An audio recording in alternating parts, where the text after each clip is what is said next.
आज की इस संगोष्ठी में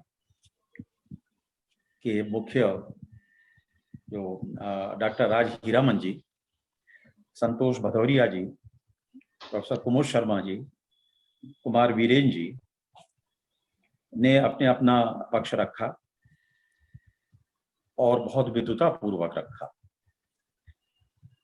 कार्यक्रम की सफलता या संगोष्ठी की सफलता यह है कि वो कार्यक्रम को इतना विस्तार दे दे कि उस विस्तार में आज की जो सारी समस्याएं हैं वो आ जाएं। तो मुझे लगा कि आपने जिस तरह के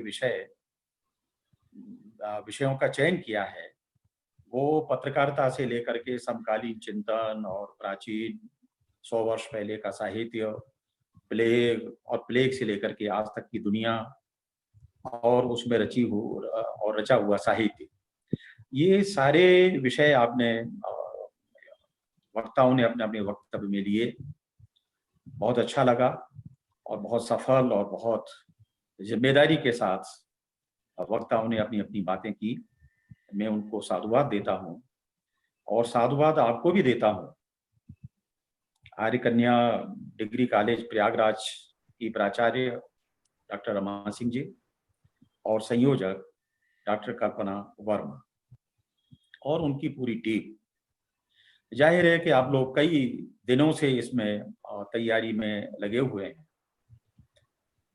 और मैं आपके चेहरों पर चिंता भी देख रहा था कि क्या हम लोग हिंदी वाले चूंकि मीडिया से उतने परिचित नहीं होते तो हम लोग जुड़ भी पाएंगे कि नहीं जुड़ पाएंगे।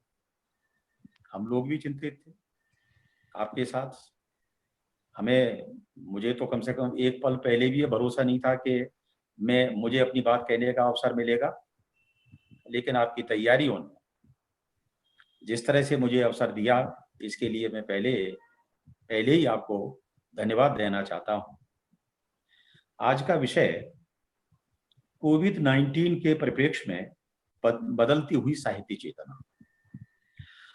यह विषय निश्चित रूप से एक बड़ा विषय है क्योंकि कोविड-19 का जो संकट है वो केवल भारत का संकट नहीं है, वो पूरी दुनिया का संकट है। और पूरी दुनिया जिस तरह से चिंता में है, संकट में है, मुझे लगता है कि पिछले 100 वर्षों में प्लेग के बाद कम से कम मृत्यु का इतना तांडव इस दुनिया ने नहीं देखा। आपको लग रहा है कि घर से बाहर निकलेंगे तो साक्षात मृत्यु आपके सामने है और कोरोना एक मृत्यु के रूप में आपके सामने खड़ा है, एक अवसाद जैसी स्थिति। हम लोग अपने भारत की सामाजिक स्थितियां इस तरह की नहीं है कि यहाँ उस तरह का अवसाद एक बड़ी बीमारी के रूप में फैले, लेकिन पूरे यूरोप में केवल कोविड-19 में नहीं बल्कि सामान्य स्थितियों में भी अवसाद की स्थितियां वहां बनती हैं क्योंकि वहां व्यक्ति एकदम अकेला हो गया है, समाज से अकेला हो गया है।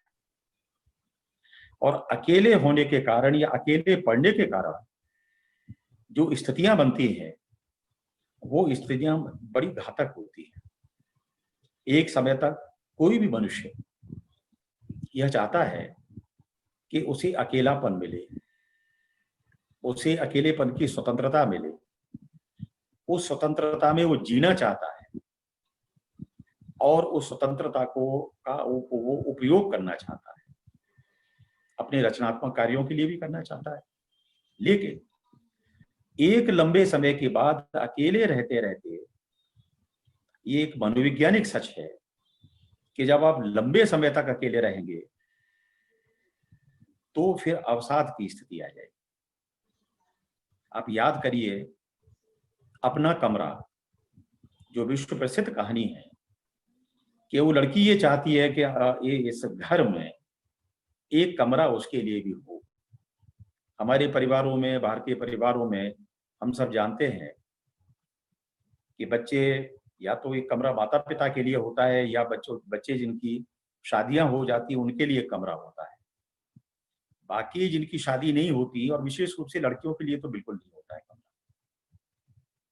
जहां उन्हें अवसर मिलता है वो रहती है।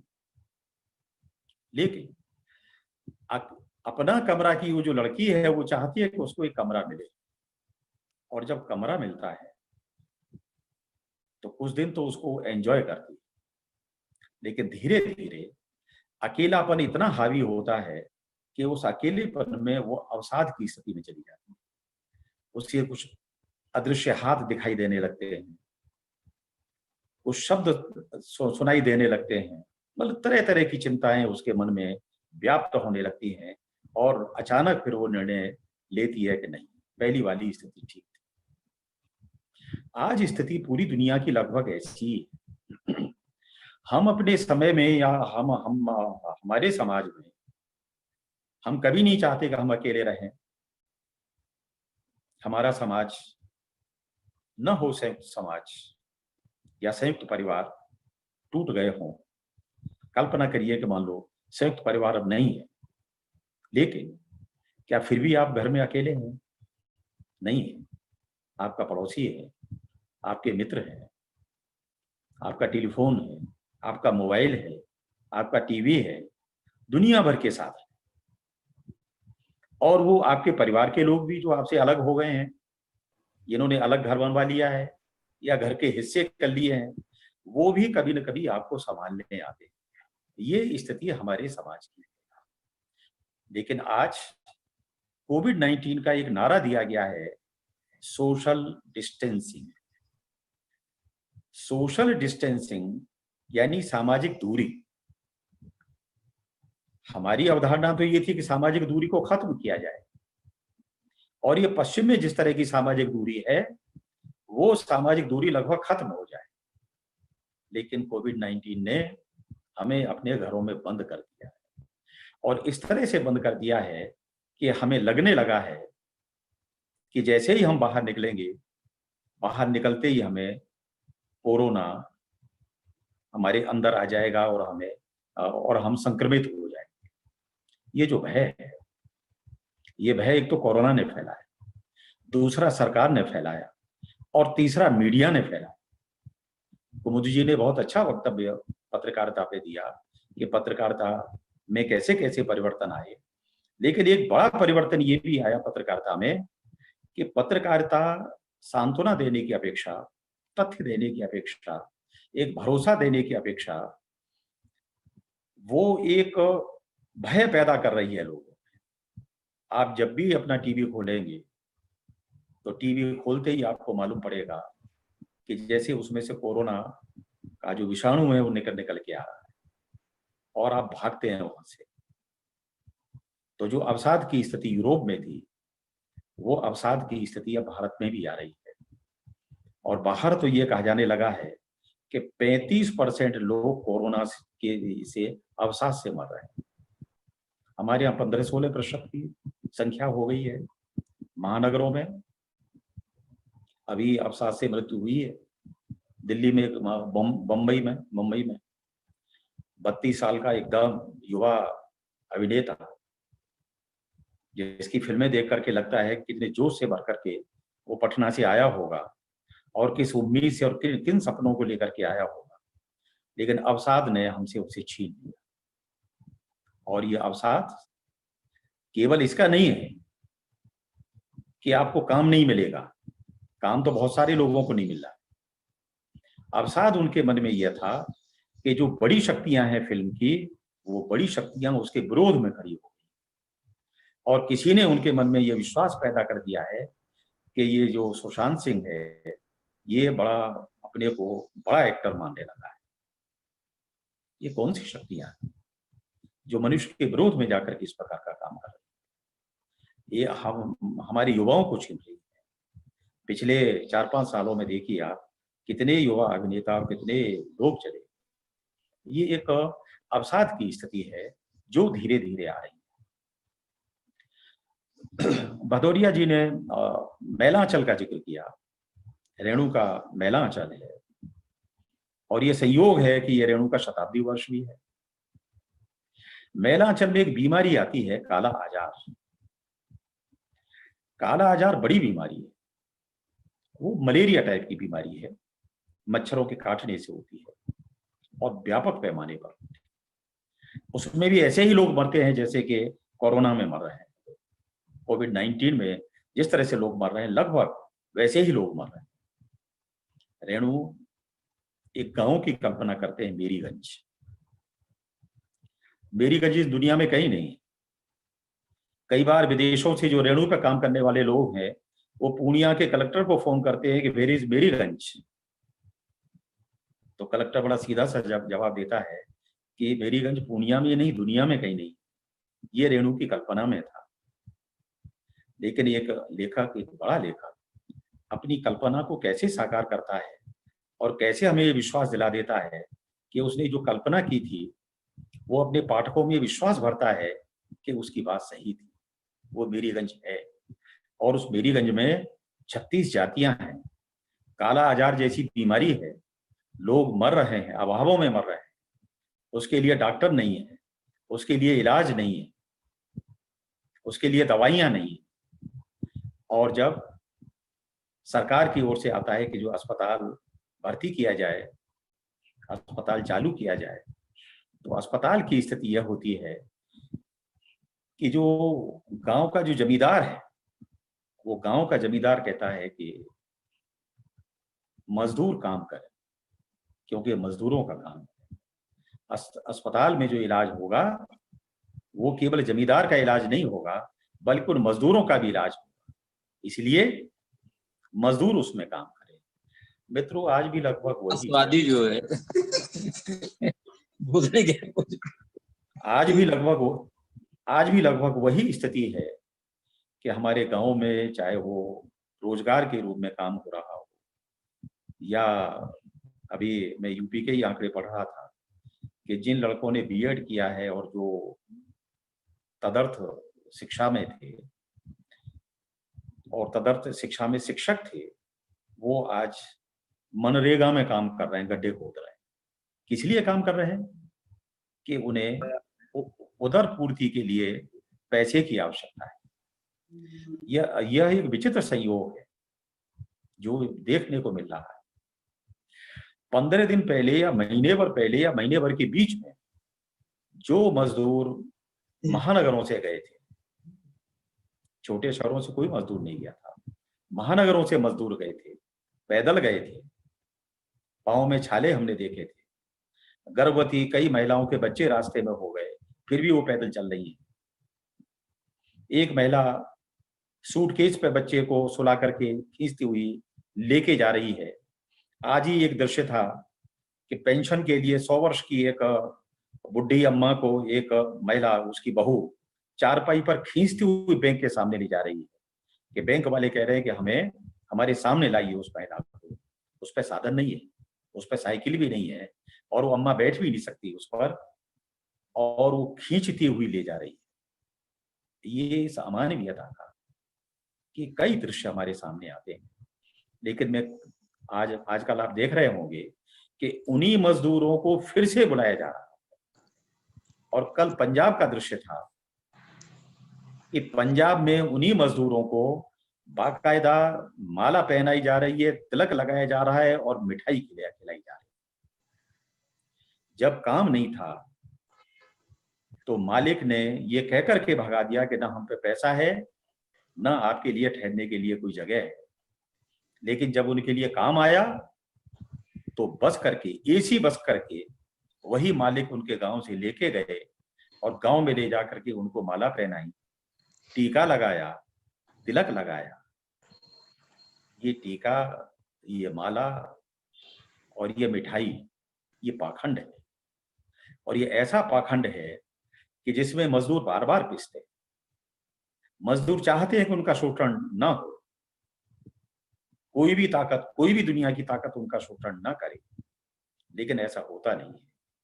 जो मजदूर भागे थे और जिन मालिकों ने उनको मना कर दिया था पैसे देने से, खाना देने से मना कर दिया था, उनकी फैक्ट्री में सोने से मना कर दिया था, जिनके खेत थे खेतों में सोने से मना कर दिया था, रहने से मना कर दिया था, उन्हीं मजदूरों का आज फिर से स्वागत हुआ है।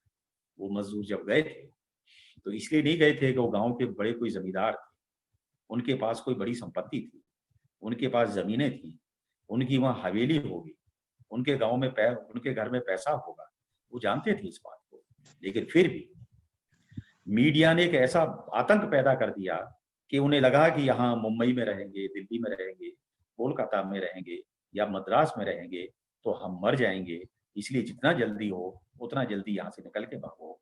यदि मरना ही है तो अपने गांव में जाके मरेंगे, अपनी मिट्टी में जाके मरेंगे। ये स्थितियां जिस तरह से पैदा की गई हैं वो स्थितियां भयावह हैं। सरकार ने लगभग 2 महीने के करीब लॉकडाउन किया, और वो लॉकडाउन उन्होंने अब तो बताया भी बाद में, इसलिए लॉकडाउन किया कि वो अपनी तैयारी कर लें। ये एक विडंबना है कि चीन में लगभग नवंबर में कोरोना फैल गया था और फरवरी में हमारे विपक्ष के लगभग नेता ने ये बात कह दी थी कि भारत में कोरोना का प्रकोप होने वाला है, इसके लिए हमें तैयारी कर लेनी चाहिए। लेकिन सरकार के कान पर जू नहीं रह गए और स्थिति यह हुई कि जब कोरोना में रोग मरने लगे और बीमारों की संख्या लगातार बढ़ती रही और हमारे पास अस्पताल कम पड़ गए, दवाइयां हमारे पास कम पड़ गई, तब लॉकडाउन किया। किस लिए किया? तैयारी के लिए किया कि हम इस बीच में तैयारी कर लें। ये भयावह स्थिति। आज भी आप देखिए जो आंकड़े आ रहे हैं और मीडिया बता रहा है, और मीडिया के साथ साथ जो एम्स के डायरेक्टर बता रहे हैं और WHO बता रहा है, वो संख्या को सुनकर के तो एकदम भयभीत हो जाता है। 2.5-3 महीने से घरों में बंद हैं और घरों में बंद रहने के बाद ये कहा जाता है कि ये तो नवंबर में जाके और व्यापक रूप में फैलेगा। तो नवंबर के तो अभी कई महीने हैं, इन 3-4 महीनों में लोग घरों में पागल हो गए। जो आंकड़े आ रहे हैं कि घरों में लड़ाइयां शुरू हो गई हैं, घरों में अवसाद में लोग चले गए हैं, ये तो खाते पीते मध्यवर्ग की स्थिति। लेकिन जो मजदूरों की स्थिति या उन मिल मालिकों की स्थिति या उन मिल के मजदूरों की स्थिति या जो रोजाना काम करते थे, आप देखिए कि सैलून वाले रोजाना कह रहे हैं कि सरकार सैलून खोलने की अनुमति प्रदान करे। सरकार को मालूम है कि जिस दिन वो अनुमति दे देगी उस दिन लोगों की संख्या बढ़ेगी। लेकिन क्या सरकार ने उन सैलून के मालिकों को या जो हजामत का काम करते हैं, बाल काटने का काम करते हैं, उनके लिए कोई रोजगार की व्यवस्था की? नहीं की तो वो भूखे लोग हैं। और जब भूखा आदमी सड़क पे आकर के कहता है कि उसे रोटी चाहिए, तो वो एक भयावह चुनौती होती है, सामान्य स्थिति नहीं होती। ये कोरोना ने हमारे सामने आकर के इस प्रकार की एक सामान्य स्थिति को असामान्य स्थिति में बदल दिया है और आज हम बिल्कुल असामान्य स्थिति में रह रहे हैं। और मित्रों, स्थिति यह है कि जब आप अपने मित्रों से बात करते हैं और जब मित्रों से बात करते हैं तो कई बार ऐसा लग रहा है कि वो असामान्य स्थिति में है। उनसे जब आप बात करते हैं कि जो आपको बात करनी चाहिए उस तरह की बात वो नहीं कर पा रहे, क्योंकि वो जिन स्थितियों में होना चाहिए था उन्हें, उन स्थितियों में नहीं है। इसलिए दूसरी बात साहित्य की। साहित्य तो मित्रों एक दिन में नहीं रचा जाता। साहित्य के लिए तो पूरी एक संवेदना की आवश्यकता होती है, स्थितियों की आवश्यकता होती है, और वो धीरे धीरे स्थितियां जब बनेंगी। अभी तो हमारे साहित्यकार मित्र उन चीजों को अनुभव कर रहे हैं, उन चीजों से दुखी हो रहे हैं, और जब स्थिति ऐसी हो जाएगी कि जब बगैर लिखे उनसे नहीं रहा जाएगा, तो जाहिर है कि वो रचनाएं भी करेंगे, वो रचनाएं भी सामने आएंगी और वो रचनाएं निश्चित रूप से बड़ी रचनाएं होंगी, ऐसा मेरा विश्वास है। कविताएं जरूर लिखी जा रही हैं, क्योंकि कविताएं कई बार उच्छ्वास में लिखी जाती हैं। कई बार आपके मन में, जैसे शमशेर कहा करते थे कि कौन आपके मन में होती है और कौन आपके एक विचार की तरह कविता आती है और आप उसे लिख लेते हैं। तो वो एक विचार की तरह कई बार कविता आती है कोरोना के संकट को देख करके, उस चारपाई पे पड़ी 100 साल की बुढ़िया को देख करके, उस अटैची पे सोते हुए बच्चे को देख करके, या उस स्त्री को देख करके जो भर गर्मी में सड़क पे चल रही है लेकिन चप्पल एक है, बच्चा नंगे पैर चल रहा है, इसलिए वो स्त्री अपने बच्चे को चप्पल दे देती है। चप्पल बड़ी है, लेकिन फिर भी उसके मन में एक संतोष है कि ये चप्पलें उसके बेटे ने पहन ली, इसलिए कि अब बेटे के पैर नहीं जलेंगे। कोई उससे पूछता है कि तुम्हारे तो पैर जलेंगे, कि कोई बात नहीं, मेरे पैर जलते हैं तो कोई बात नहीं, बच्चे के पैर नहीं जलने चाहिए। इस संकट के समय में भी हमारी जो संवेदनशीलता है, हमारे जो मानवीय पक्ष है, हमारा जो पारिवारिक पक्ष है, वो बार बार उभर करके आ रहा है। लेकिन उन लोगों के बीच से उभर करके आ रहा है कि जिन लोगों में अभी मानवीयता बची है, हमारे साहित्यिक मित्र, हमारे कवि मित्र उन लोगों के बीच में हैं, उनके अनुभवों को देख रहे हैं, उनके अनुभवों को पूरी तरह से अनुभव कर रहे हैं, और अपनी करुणा में जिस दिन डालेंगे और जिस दिन उसे उन्हें लगेगा कि इन पर कविता लिखी जा सकती है, वो निश्चित रूप से। लेकिन जहां तक कहानी और उपन्यास का सवाल है, कहानी और उपन्यास ये संभव नहीं। कहानी और उपन्यास लिखने के लिए तो एक लंबा समय चाहिए, और वह लंबा समय धैर्य की मांग करता है। उपन्यास तो मुझे लगता है कि अभी 6 महीने तो क्या, 1 साल भी नहीं है। कोरोना चला जाएगा, कोरोना की पीड़ा रह जाएगी, और एक उपन्यासकार, कोई भी बड़ा उपन्यासकार एक बड़ा उपन्यास लिखने के लिए उसकी भावभूमि बना रहा होगा, उस मनस्थिति में जी रहा होगा, और 1 वर्ष के बाद संभव है कि कोई महत्वपूर्ण उपन्यास आए, कुछ कहानियां आए, एक कहानी नहीं कई कहानियां आ सकती हैं, लेकिन हमें धैर्य रखना चाहिए। साहित्यिक एकदम संभव नहीं है कि आपने चूल्हा जलाया और उस पर रोटी बेल के डाली और रोटी गर्म हो गई और सिक गई और आपने खा ली और पेट भर गया। साहित्य इस तरह की दुनिया नहीं है, साहित्य की यह प्रक्रिया नहीं है। साहित्य लंबा समय लेता है।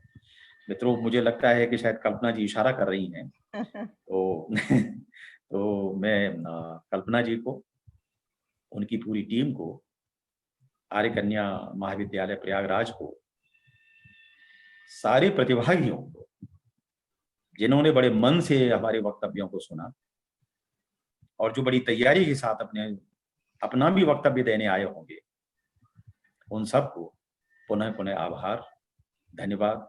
धन्यवाद कल्पना जी, नमस्कार।